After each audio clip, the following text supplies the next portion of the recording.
we are wired for survival. We are not wired to be great in competition or to be great in sales or business or even a great friend for that matter or a great parent. We are just wired for survival. And I think it's a thing that we don't talk about enough. We are not wired to be great at all this stuff. Welcome to the Dwayne Kerrigan Podcast, and I'm your host, Dwayne Kerrigan. With 35 years in business and close to 30 ventures across 12 industries, I've seen a lot. Amid the celebrity allure of entrepreneurship, many exceptional entrepreneurs remain shadowed. Here, I team up with these hidden talents to unveil their challenges and successes. Dive in with me to unearth entrepreneurial gems, learn from our experiences, and get educated. Hey everybody, I've got Emma Murray back on the show. If you haven't listened to her yet, she's episode 61 and 62. But as you know, if you have heard her episode, she does amazing work in performance mindset. We were super happy to have her here over New Year's, spent 3 days together, filmed a bunch of content. And you know, this first conversation, we sit down and talk about the difference between skill set and mindset, why attention drives performance, how the same mental patterns show up across sport, business, parenting, and everyday life. And we explore why pressure feels universal and what it takes to stay present when it matters most. So definitely want to tune into this. In part two, we just kind of tee up where we move from awareness into application. So you're not going to want to miss that one either.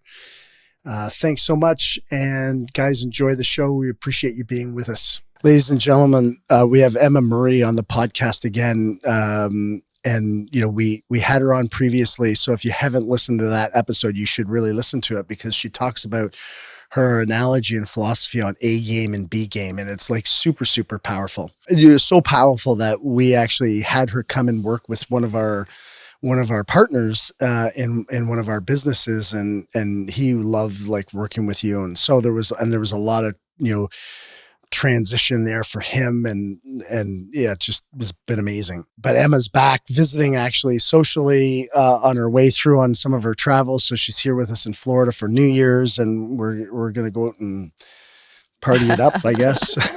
Try and make me but actually we've been doing the last couple of days, we've been doing some things like closed eye processes that we will actually record and share with you guys probably on the website. I don't know if we'll put it on the podcast as a release. It's been really, really informative and just being able to have you here and pick your brain and have the conversations that we've had and seeing what you've done with your work and how it's evolved. And I don't want to divulge any like stuff that's going on because, you know, it's not 100% kind of finalized, but not like, but what Emma has done and what she's creating and the people that she's helping and influencing in sport is just unbelievable. For those of you, you know, if you're not, go back and listen to the first podcast, really. And we really do an intro for Emma, but you know, she is, well, why don't you just kind of, it's better if you just kind of give the shorter version of kind of. Well, I think the short version is that it really doesn't matter if you're an athlete or you're a businessman or a social golfer or male, female, a parent, a business owner, where our attention goes to is the same for all of us because we all have human wiring. And the art in trying to manage performance is to be able to really catch that when our mind goes to an unhelpful place and shift it to a helpful place. That's as simple as it gets. But people think, you know, you work with Formula One drivers and they must go to these really full-on places. And it's like, no, they just go to the same stuff that we all go to. So when you're, you know, in this podcast, as we said, we're doing some work with Tennille and her horse riding, but the work that we're doing with Tennille would be the same work as if we worked with you with your golf or someone else with a sales call or someone else with their parenting. And so I really hope people are able to listen to this episode and realize that we're all human and we're all wired the exact same way. And, you know, a Formula One driver is not under more pressure than sales rep going into a call. Like, we all experience pressure, we all experience expectation, we all have these stories and narratives that we go to. There's reasons why they're there. There are reasons why our mind does that, and we're all going to be better off for being able to learn how to catch that and shift that. And for me, which we've discussed in the previous podcast, traditional mindfulness was the way that I learned how to do that. And I've probably taken traditional mindfulness and made it a little bit more sticky and gritty for today's world. But ultimately, when we meet the moment with what is actually going on in the moment, I will say to a motorsport driver, drive what's in front of you. Don't drive, what time I'm trying to chase or the person I'm trying to catch. Just drive what's in front of you. The bend is there. The corner's there. My braking markers are there. My car feels like this. So when we're able to get into that business meeting or the conversation with a loved one, or to kneel on her horse and just be in that moment, then we're usually pretty equipped to get through that with some success. Where things go horribly wrong for us is when our attention goes out of that moment and goes to all the past pain we've had or the future worry we've got. And it's the same for all of us. That's the main thing, really. It's funny, like, as you were saying that, like, the thing that popped into my head was the place I'm probably the worst at this is my golf game. It is literally the one place where, like, I see the pattern that I think the pattern that I follow is like, I'm not a great golfer, first of all, like, not a good golfer, 18, kind of 20 handicap type of golfer. Just so anybody listening is like, this is, I don't have a lot of time to golf. I don't golf much, but I do like it and I enjoy it. But in the past, not so much anymore, because I just put this in a box going like, I'm never going to make money playing golf. I'm probably not going to be good at it. Not because I'm not capable of being good. I just don't put the time into it. It's one of those things where you just have to have reps, especially in a sport that is fine tuned like that. So in golf, like, I just find, like, and I'll use that as an example, but I kind of know the mechanics. I'm not 100% like, fluent with them, but I find it so easy to lose my attention in the golf swing, where I'm like, okay, yeah, I look, I line it up, I got all that stuff.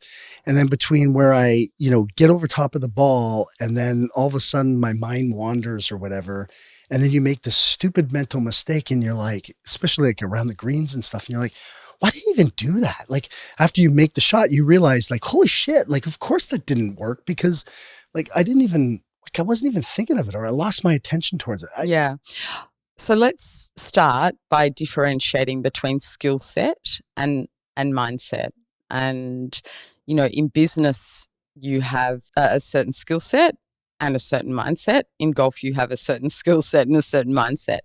I like to say to people, think of skill set like it's in a box. And, every time you have a golf lesson, you're building that skill set box. Your skill set box is going to be a lot less than Tiger Woods' skill set box. That's obvious. You understand that. That is really clear. And this skill set box, though, what we don't stop to think about, actually sits within a bigger box that we call mindset. A bit like those Russian dolls. They sit within each other. And it's actually our ability to regulate the mindset box, control the mindset box, grow the mindset box that determines how effective we are at delivering what's in our skill set box. And what happens is when our skill set box is fairly empty and you're a guy who likes to do things well and you're used to doing things well, you're used to being great at things, and you're stepping out on this golf course, and not only is your skill set box not as full as some other people who play every single week, your skill set box is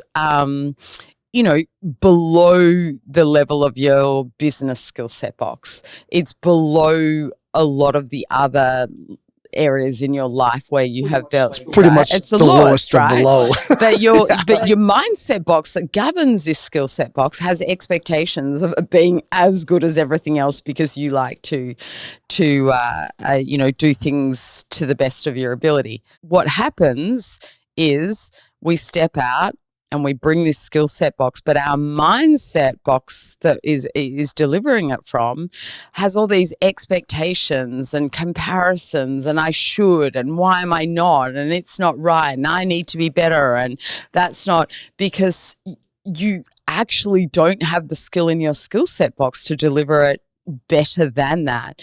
But this mindset box that's been conditioned to be the best and great and everything else is taking you to a place that's really, really unhelpful.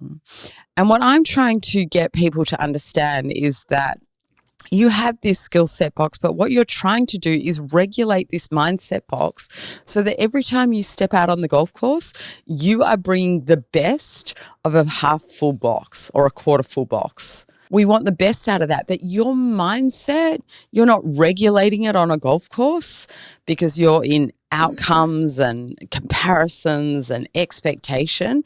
And so you're probably only delivering a quarter of a quarter full skill set box. And then it's like, and then what I see is that people are like, screw this game, I'm not playing, I've really enjoyed staying here with your son and his friend, and I was having a conversation with them and they're like, so I just stopped playing for a while, and it's like, that is just not regulating that mindset box. And what we are trying to do in every area of our life, no matter whether we don't have much skill or we've got a lot of skill, we're trying to regulate this mindset box to bring the best of whatever skill we have. I tell a story about Scott McLaughlin. He's now an IndyCar driver, but he was a supercars driver, which is a particular motorsport category in Australia. And he was the best of the best, 3 times supercar championship. And you were his coach, right? Yeah. When I started work with Scott, super competitive guy. He had blown the championship. He was leading it and he made every conceivable mistake to blow the championship. And then he got really great control of this mindset box, and his skill set box was incredible, but so were a lot of other drivers in that competition. In fact, his main competitor, Shane Van Gisbergen, he had an incredible skill set box as well.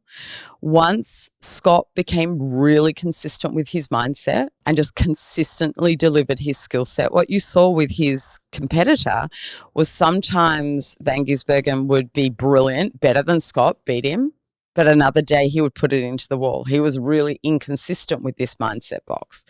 And eventually Scott was so consistent that Shane was consistently second to him. Then Scott decided to move to IndyCar in America. Now, 2 things happened. One, once that pressure of Scott was removed from supercars, Shane became super consistent because there was nothing pulling at his mindset box, and he's got an incredible skill set. So he became incredibly consistent and won consistently. But when Scott went over to IndyCar, a lot of the messaging to him from the people in Penske who were the team that he went to was like, you know what, Scott, lower your expectation. So effectively saying, that mindset box, just lower the expectation. And I'm like, no, why would you do that? Like, your mindset at its best has clear intention, clear expectation, focus expectation around process, not around outcome. That's what you've done in supercars. You've had very high expectation around executing your process. Why would you go to IndyCar and lower your expectation about execution of your process? What you should be doing is accepting that the skill set that you're trying to execute from is a much lower, emptier box, and that's okay. But I still have expectations to execute the process with the skill set that I have at the best of my ability every time I'm in that car. And sure enough, Scott got Rookie of the Year. He put it on the podium in his first year. And it's like, I believe a lower skill set with a really great mindset box will outperform someone with a higher skill set who has a poor mindset box any day of the week. But Also, there's limitations to a reduced skill set.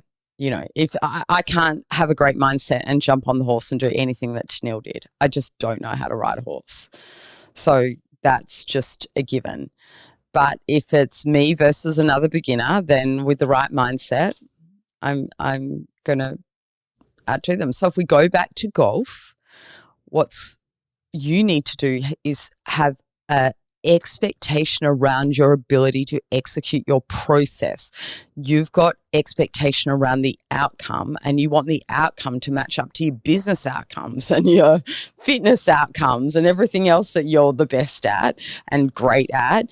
So you want to have clear expectation and regulation of your mindset and attention on my process with full acceptance that I play once every 2 weeks and it's going to be flawed. There's going to be mistakes, but I show up and I execute that process. So yeah, we're just so stuck in this outcomes and comparisons that we're just completely dysregulated and we get nothing out of that limited skill set box. Cognitively, like in my intellectual mind, that makes sense, right? It's like, okay, great. I develop whether it's the golf game or whether it's the sales process or whether it's you're in operations and you're executing, or customer service. And like, I mean, I think these are all universal. So it seems like in my intellectual mind, it seems to make sense. You've got to set your mindset. You've got to focus your intention and attention. And I don't even know if I'm saying those two words correctly, if they're not synonymous. Yeah, no, you are. But what we haven't talked about is, well, actually, how do you do that? Yeah. Like I just gave a long spiel around regulating your mindset to bring the best of your skill set. But it's like, yeah, but how do I do that? Yeah, because it's like in business, like where you were talking about it and I had written it down as like, there's times in business where like you in a sales team where you're talking to a sales rep and they're capable and that they're able and that they speak to the product and they know the process and all that stuff. And they go and you talk to them about a client meeting or something like that. And it's like, okay, so what's the next step? And they're like, I don't know. Yeah. And it's like, well, how do you not know? And so they whatever that is, they seem to gap or whatever. And they don't leave with the next step, and whatever happened in the conversation diverted their attention away or intention away from it. Or whether that's in operations or whatever that looks like, or building a process. Yeah. So assuming the salesperson or the golfer has enough skill set to know that they should, in that sales call, I should be now closing, or I should be now asking for the business, or in this golf swing, I should be doing this. Let's just assume that the people that we're talking about, they know the process. They might not be the best at the process, but they know the process. What happens to us as humans because of our human wiring, and in the session that I do with Tennille, you will hear me talk at length and explain to her about our human wiring, and that we are wired for survival. We are not wired to be great in competition or to be great in sales or business, or even a great friend for that matter, or a great parent. We are just wired for survival. And I think it's a thing that we don't talk about enough, even in personal development courses. We don't talk about that we are not wired to be great at all this stuff. And so because of our human wiring, we are going into these moments with a mind that is directing our body to be safe and to protect us and to get out of any danger, or also to run really fast to, catch the prey so we have enough food to eat. So at any given moment in any performance situation, our brain-body wiring is telling us to run away from something dangerous or run really fast towards something that we need to catch to stay alive. And we consequently are constantly running with this fear of being caught and killed, or this fear of not catching something and starving. So if you reflect on your life and anything that is stressing you, it is because you're fearful of a potential loss that you could gain. So that's getting killed, or, that's, losing someone's respect, losing money, losing a relationship, or we are in fear of a potential gain that we're not going to get. So that's, us in fear of not going to get that promotion, not going to win that game, not going to, get the closest to the pin. So we're constantly running, fighting, hiding, and consequently, in the moment, we're not playing the moment.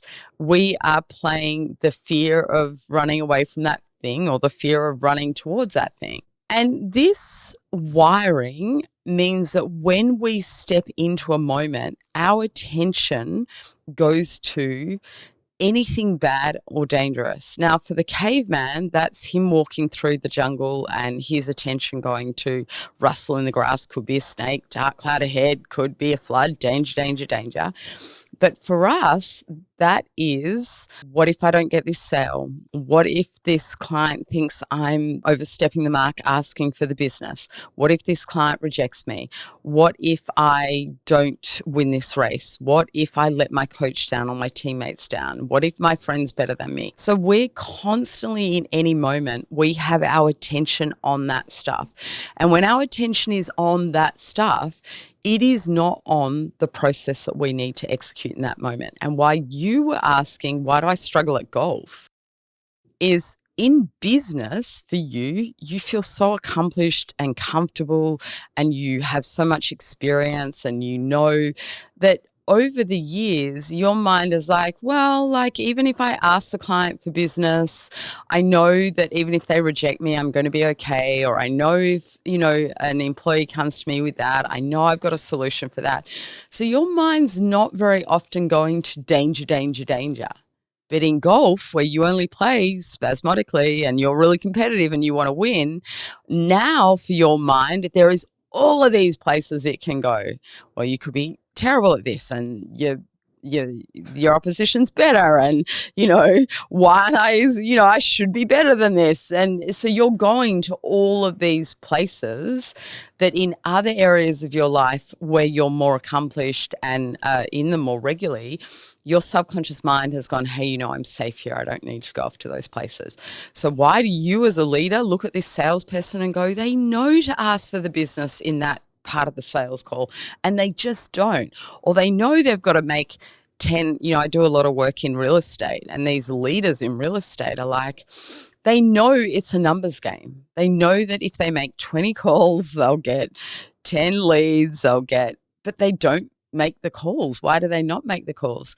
Because their fear of rejection, their fear of what other people think of them, their fear of interrupting those persons, that fear of being annoying, that fear of being thought badly of for calling with no notice, that is literally stopping them from making the call because their mind, their survival wiring is protecting them. I'm not going to let you go into that dangerous situation, even though they know that the process is this, this, and this.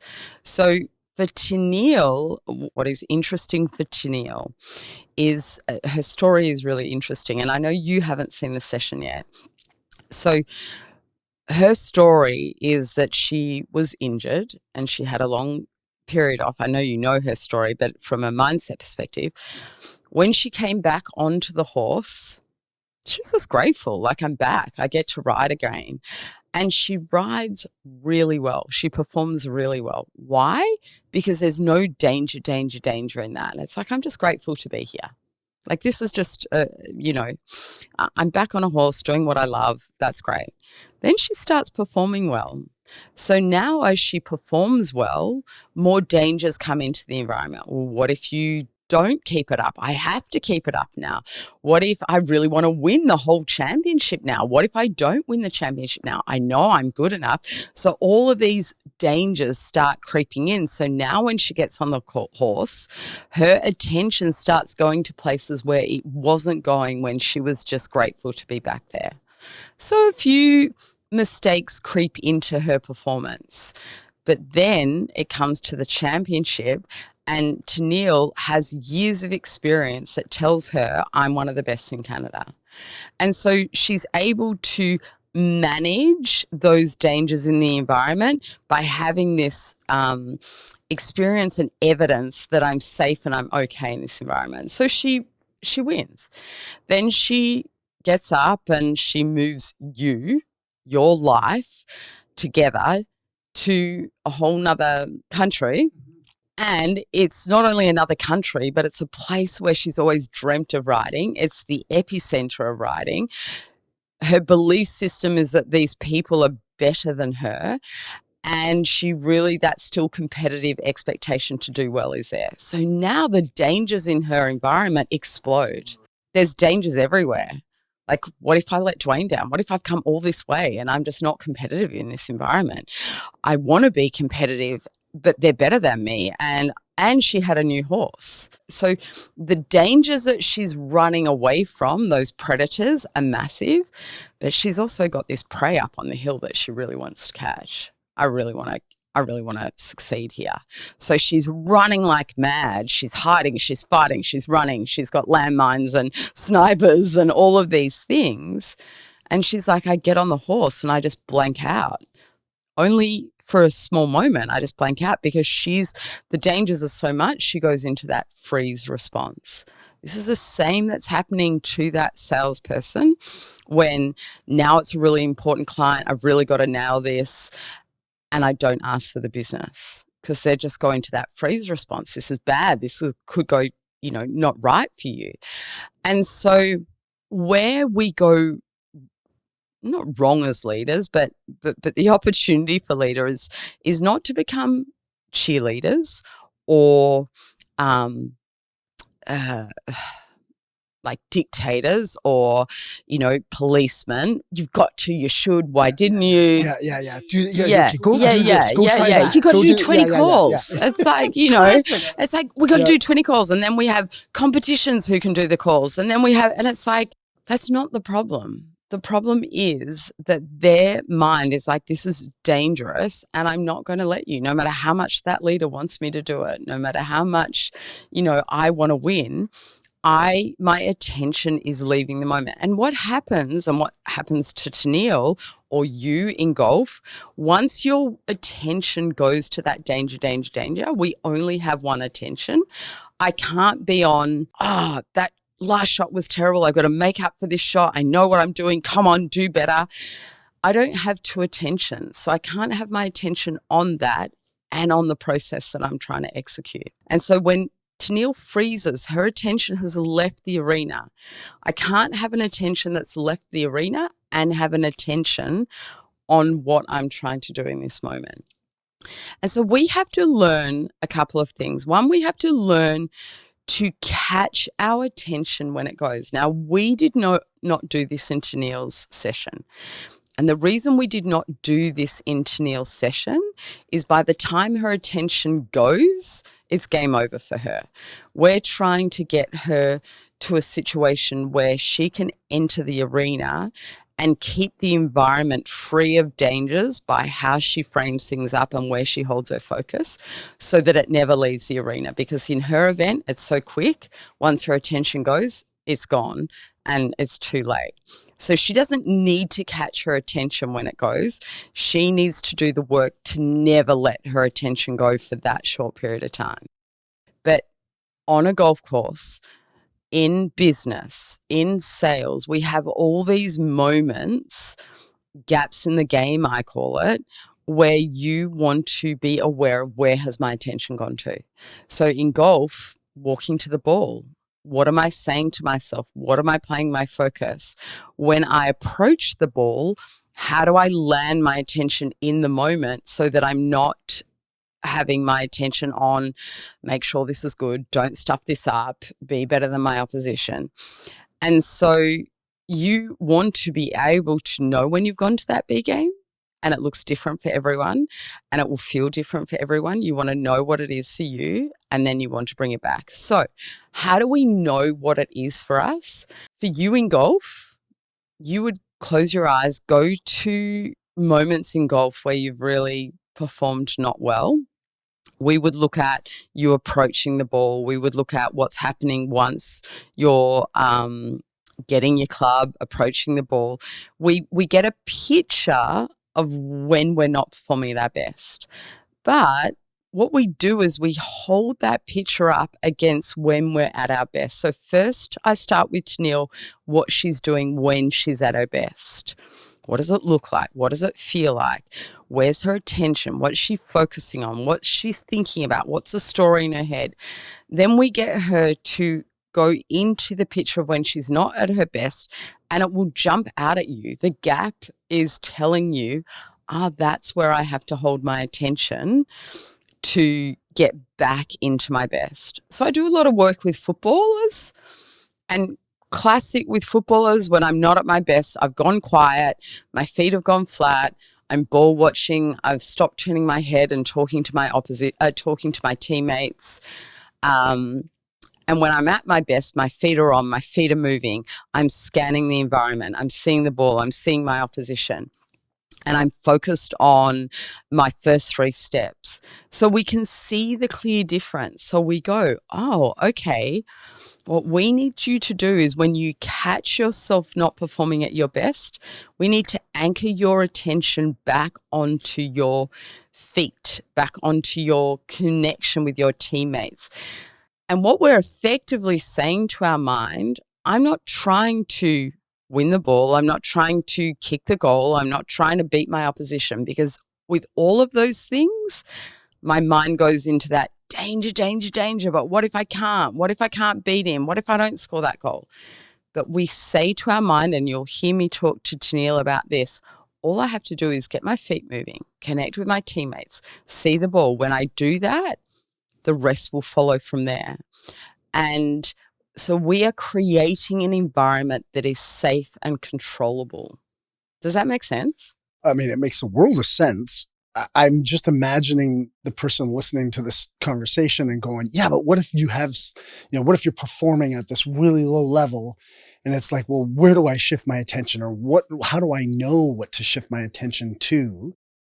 And how do I begin this process? And then I guess the second question would be like, what's the rituals that I have to do to make sure I ingrain it so that it becomes like a habit or a rhythm or a ritual? When we have like this big thing we're trying to do, I'm trying to make this sales call, I'm trying to present to the board, I'm trying to,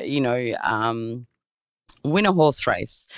I get stuck in the big picture of that, and all the dangers sit in that big picture, because the dangers are all in the uncontrollables, the losing, the letting people down, the not being good enough, and they all sit in that big picture. When there's this big picture, we want to go small focus. So I always say to people, big stuff, big goals, big expectations, small focus.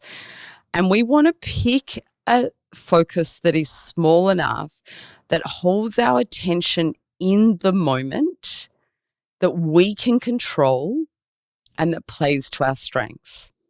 So let's use some examples. If I'm going into a sales call, the big picture is I got to get this deal. If I don't get this deal, I don't hit my numbers. If I don't hit my numbers, I'm not going to make my bonus. There's a big danger in that. There's heaps of places my mind wants to go on that.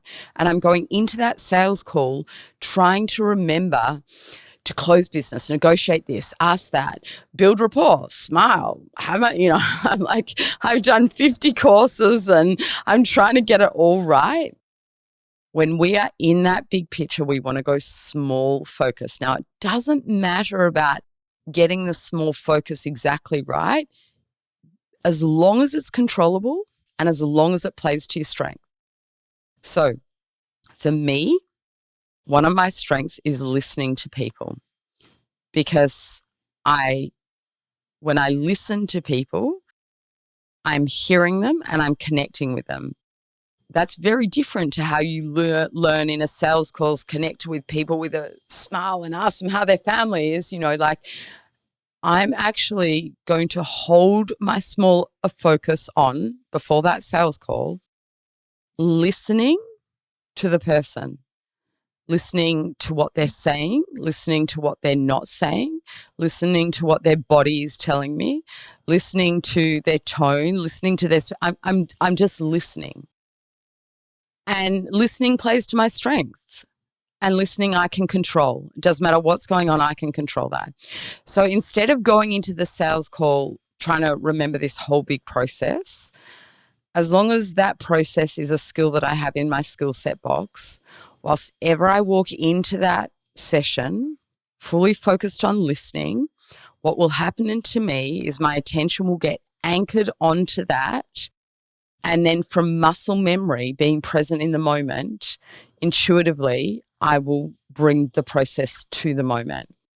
And it will feel very genuine to the person on the other side because it's coming from playing the moment. It's coming just from what the moment is telling me, not from my iPad sales, cue cards. So that's one example. Let's imagine someone that is having to present in a meeting. They don't like public speaking. The big picture overwhelm for them is, this is a big opportunity for me. Don't stuff it up. I'm not very good at public speaking. I hate public speaking. Last time I did this. This person doesn't like what I'm saying. Yeah. Stop. Come down to small focus. What's one thing? What do you think's one thing someone can control when they are speaking to a room of people? That they can control tone of their voice, pace upon which they speak. Now, they might go, I can't control that because when I get nervous, my voice goes really squeaky and wobbly. So what do you think that they can control that would also help them, like it would kickstart their best performance? Breathing. So it's like, you know what? I'm not trying to nail presenting to this group. Maybe I'll stuff it up. Maybe it won't go to plan. But I'm telling you what I am going to do. I'm going to breathe really deeply and I'm going to soften my breath and I'm going to open my posture and I'm going to walk into that room or I'm going to sit in my chair breathing until it's time for me to present. Small focus, I can control it. And I trust when I get that breath right, because that breath is holding me in the moment. It's giving my attention a job. And my attention is not freaking out and not going anywhere because it's like, hey, you're not trying to be good at this. In fact, you've already accepted that you might be terrible at this, but you are going to nail that breath. And now you're nailing that breath and my attention, there's no danger. So now my voice is not wobbly. Now I'm projecting my voice. Oh, now that my voice is not wobbly and I'm projecting my voice, I'm not freaking out. And I'm relaxed in my posture, so they're relaxed in their posture, so the feedback I'm getting is good. And now I'm executing my process. Let's go to your golf game. Okay, you're coming up to your golf shot. What is something that you can control? Big stuff you want to do on the golf course. I want to beat the other guy. I want to put it near the pin. And I've only played once this month, so I'm don't have a lot of form to go on. And I'm trying to get all this right. Stop. Let me go really small with my focus. What's something you can get right in your golf swing? I mean, well, I guess I could say breath again, but if I had to pick something different, like my stance, my foot placement. So a nice point for everyone is I always say breath and, like always put the breath with something. And the reason why is we can change our mindset and our attention body up. So when I'm a caveman and my breath is shallow and short and constricted, it's typically because I'm facing some sort of danger. And so that message from my breath is sending that breath is sending a message to my mind, danger, danger, danger. There's something going on here. And that's when I lock in and get ready to fight and run and freeze. And so when that breath is soft and long and deep and my posture's open, then it sends a message to my mind, danger's gone away. So whenever you are going into any performance moment, if you don't know what that small focus is, go to breath. If you can, go to breath and something. So for public speaking, it would be breath and hand gestures, face gestures, smile. Breath and eye contact with the people in the room. Breath and, something so small and controllable. So with your golf, you're right. You would go breath and my stance. But what about my stance? Like if you just say, okay, I'm going to focus on my stance, your mind's like, well, how do I do that? What is that? What stance? So what would you say you are trying to do with your stance that you can anchor your attention on, that you can control? Well, I mean, for golf, like weight distribution on your feet. The other thing too that maybe I would say is like my hip turn. Like if it's my body, my breath, and getting into that hip turn, because it's obviously the initiation of the golf turn, the golf swing. I had a cricket player and I worked with him for years, test cricket player in Australia. And he was really such a great client to work with. And I would go to the nets with him and we would, a bit like I went with Tennille with the horses, and we would practice. He was a batsman. So when he was not facing the ball, he would be breathing, he would be softening posture, softening his hands, and then he would step it onto the pitch and he would have like a checklist. It would go feet, hands, watch the ball. So he would give his attention a job like a checklist. Okay, get my feet right, get my hands right, watch the ball. Because for a batsman, what their attention can be on is like, don't go out. Oh God, I hope he doesn't bounce it. Or he could just be watching the ball, but he hasn't landed his attention in that moment. I'd been working with this guy for like 4 years, and he rings me one day driving home from cricket, and he's like, you really know what you're doing. And I'm like, what do you mean? He's like, for 4 years, every session we have, I'm like, yeah. But ultimately, she doesn't really know cricket. Like, yeah, I'll do what she's saying, but she's never played cricket before. And he was like, he finally used his feet really to hold his attention on feeling his toes, wiggling his toes in his shoes, the weight of his body going through the balls of his feet. And in that moment, everything went silent for him and he could drop into flow because his attention was anchored in that moment. But he always had one part of himself out of the moment on, but I know better because I'm a cricket player. So I've got to be worried that there's someone in the slips, and I've got to be worried that he might bounce a ball. If I take my attention off that, they're going to get me out. So I'll do what she's saying, but I sort of want to keep one part of my attention on all of this stuff, where it's like, you can't control that someone's in the slips. Yeah, someone's in the slips, fielding in the slips. For Americans, that means the fielder who is right there and could catch it. Yeah, he could catch a bouncer.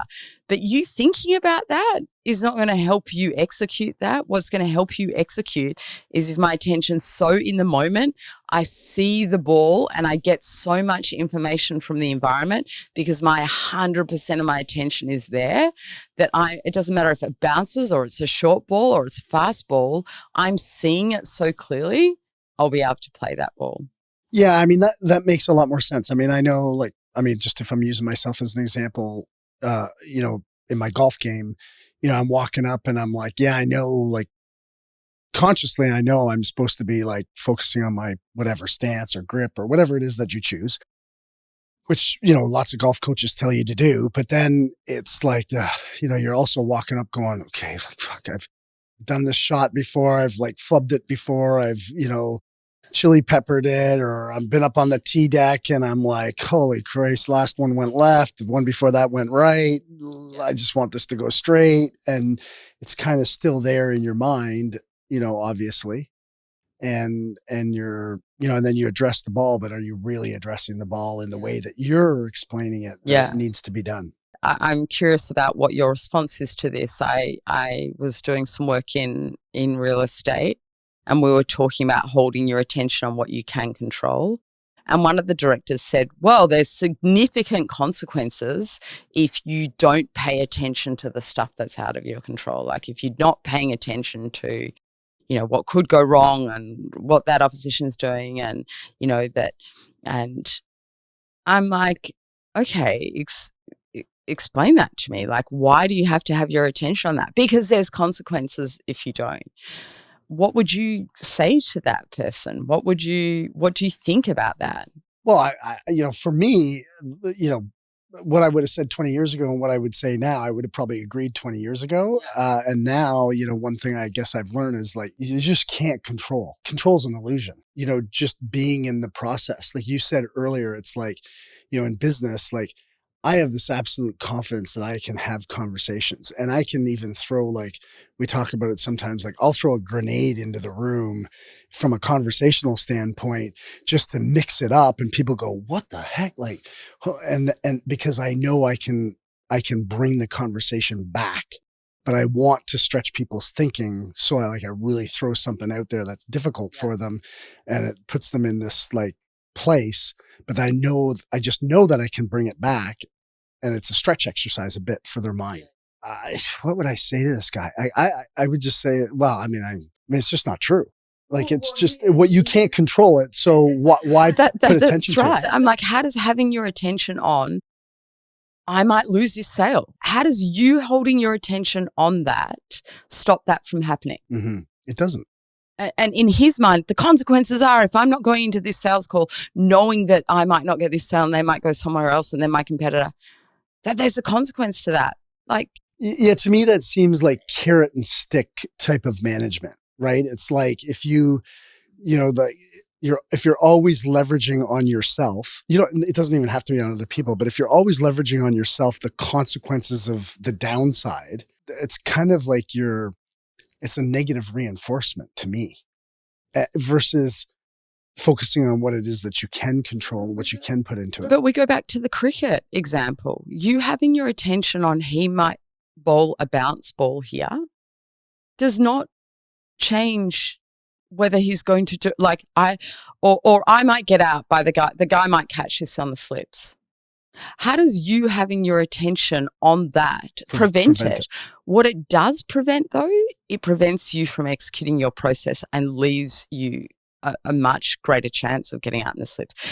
Cricket blows my mind. It has, and every sport you will find have this. I don't know baseball, but I'm sure it has this in baseball. In cricket, it is like, be careful in the first 20 balls. You're more likely to go out in the first 20 balls. Be careful after lunch. You're more likely to go out after lunch. Be careful when you get a new batsman coming in. You might be, and they say this to each other all the time. Like superstitions. And then they get out in the first 20 balls because they have their attention on, be careful, I might get out in the first 20 balls. I better be careful, I might get out in the first 20 balls. So now I don't have the attention on my feet, my hands, watching the ball, and I get out. And it's like, well, that's because it was the first 20 balls and you're more likely to get out in the first 20 balls. Yeah, it's kind of like the analogy of like, if you look around the room and you look for the color red, look for the color red, and then say, tell me what was green, you won't be able to answer that question. But if you go and you say, well, what was red? Most people will have looked at something that was mauve or a slight shade of pinkish red and call it red just in order to be successful. So like it becomes this self-fulfilling prophecy. It's like, you come up to make a chip shot in golf and it's like, okay, don't chili pepper this. Don't chili pepper this. Don't think of a pink elephant. Don't think of a pink elephant. Guess what you're thinking of? A pink elephant. But what I want people to understand in that is that you didn't then, is it chili pepper? I've never even heard that. I think maybe I made that up or saw it on a movie. I think I saw it on a movie. When you chili pepper that chip, you have done that because you do not have your attention on your process. You have it on not chili peppering it, and you don't have two focuses.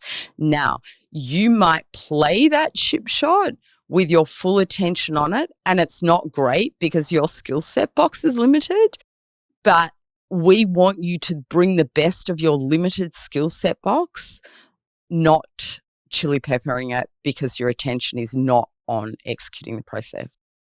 Yeah, no, it's true. Because I often will, like, if I do that, which I do it often, unfortunately, but when I do it, and after the shot, I'm like, oh man, like, why wasn't I thinking about keeping my weight on my front foot, which is what you would do in a chip shot. It's like, but my brain was going somewhere else. My intention was going somewhere else. I shouldn't say my brain. Another great story, and it gives the listeners an example. I was doing some work recently with like a Hollywood actor, but they come to me for their tennis and golf game. Nothing to do with their acting, their tennis and golf game. We actually worked on the golf game, and we worked on, that regulation of the mindset and attention on his feet. And as he's leaving the session, I'm like, we'll deal with tennis another day. But just when you are going to tennis, just hold your attention on your front foot when you're serving. Really feel the weight in your foot. I'm like, just do that and we'll worry about your tennis game later. So I get this text, and he's like, that he plays every week with the same group. And him and his partner had just won for the first time in like 12 years because he's kept his attention on his front foot in a throwaway comment, but he really worked hard on this. And this text messages from him is like, I know it's not about the winning. Like, I know that's not what I'm coming to you for the winning, but I won for the first time. And it's like, it's not about the winning. We're in the game of win. We want Neil to win. We want you to nail the sales call. We want your business to do well. We want you to play your best golf. We are in the game of winning. We are in the game of beating people. But we can't control that. We can only control our process. And when we take our attention off the winning and we land it onto our process, typically our process is pretty good. And we're playing someone who's not got their attention on their process. That's what I want people to know. Nearly in every situation, whether it's business or it's sport, they don't have their attention in the moment. Their attention is on, I should, and what if I don't, and I need to, and I have to. So if you're stepping into that moment with your attention on the process, you've already got a massive competitive advantage. Huge. And so and I don't know if this lands in mindset or if it lands in the skill set box, but what do you say about like post-execution reviews? Massive. I call it critique over criticism. Hey, everybody. Thank you so much for listening. Really glad you were here with us for that show.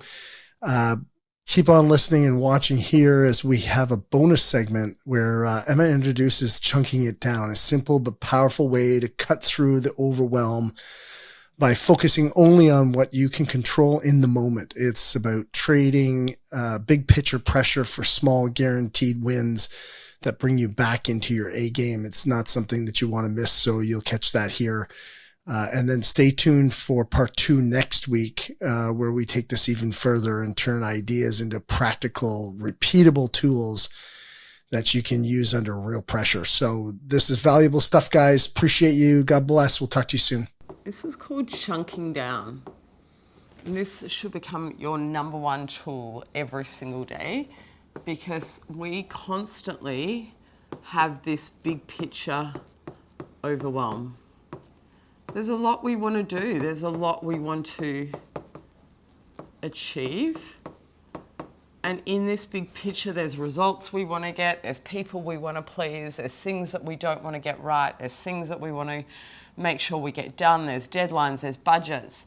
And when we look at this big picture, there's so many uncontrollable things in there that when we're focused on that raises that danger. How can I do this? What if I can't do this? And that puts us into that B game, that chimp mode.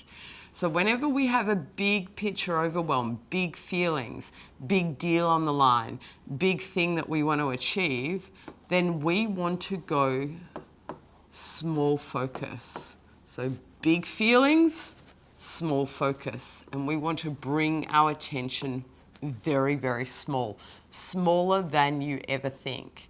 What we are trying to do is guarantee ourselves a tick. So there's a few rules to, well, what do I put my focus on?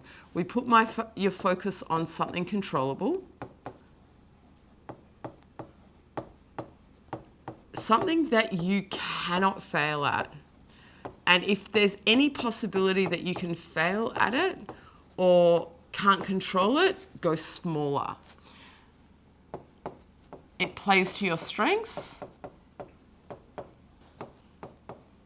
And this is great for a leader. So it's like when I have someone that is like procrastinating, not making a decision, they're not taking action, we tend to tell them more about this big picture. It feels very counterintuitive when you want someone to do something and get something big done, that you take their attention to something very, very small and something that they can control, something that they can't fail at, something that plays to their strength, and something that they have evidence of past success.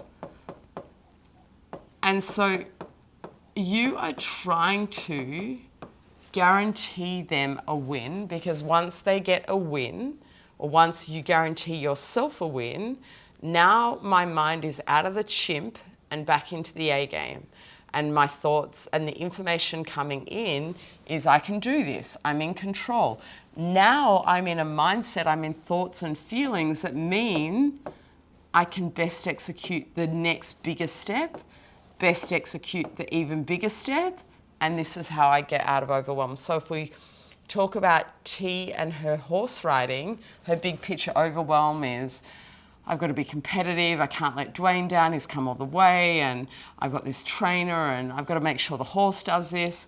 Now, going into the event, all she is trying to do is feel her legs, feel her seat, and control her breath. So she starts, and she gets on the horse, and in the first few moments, she's controlled her breath and felt her legs. Good, tick, I'm doing it. Now that she's done that, now her body is relaxed, her body is soft, the horse is feeling that, so now the horse is in a good position, she clears the first hurdle. Now she clears the first hurdle, her mindset is like, I'm in control of this is good, and now she completes the next jump, and then she nails the course.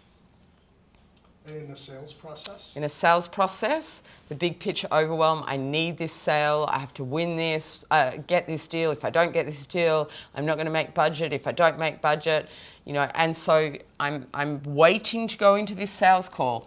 I come down to a small focus and ask yourself, what can I control in this moment? Okay, I control my breath walking in, so my posture's relaxed, my voice is clear. I can control listening. I've had success in the past when my favorite client, we just have a conversation about his family. I really listen to him. I don't force anything on him. Okay, I can do that. I can control that. That's small for me. I walk in, I ask him a question and I listen to the answer. I'm fully present with that. Tick, I did that. Now, because I've done that, there's no danger in my mind. And now I'm very relaxed as I go into the first part of the sales process. He's relaxed because he's feeding off my energy, or they're feeding off my energy. And then I now am operating from my instincts. I ask for the business. As opposed to, if I have this big picture overwhelm and I walk in and I'm like, I have to get this deal, and I straight away start talking sales and I feel the client retreat, I'm going into the chimp part of my brain, which is danger, get out of here, this is bad. I don't ask for the business. I just get out of there. Thanks for listening. I appreciate you being with us. If you found value in the show and know a friend or coworker who could benefit from this conversation, please share the link. Each share creates a ripple effect of knowledge and inspiration. And if this podcast has supported you in any way, please support us by clicking the follow or subscribe button.